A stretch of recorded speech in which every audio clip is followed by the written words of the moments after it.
মা কালীর মন্ত্র যদি একটু ভুলভাল উচ্চারণ হয় তাহলে কিন্তু ডাইরেক্ট অ্যাকশন হয়ে যাবে, মা কিন্তু ছাড়বে না।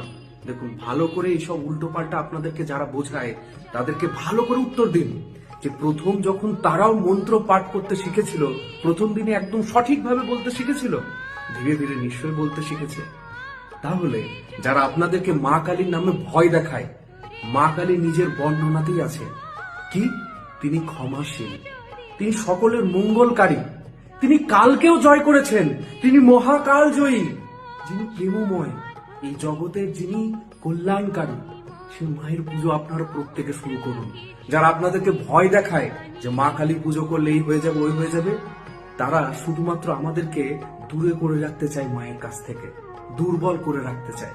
মাকে পুজো করুন, আমরা প্রত্যেকে মায়ের সন্তান। এই বাঙালির রক্তে আমাদের এখনো কালীর রক্ত দৌড়াচ্ছে।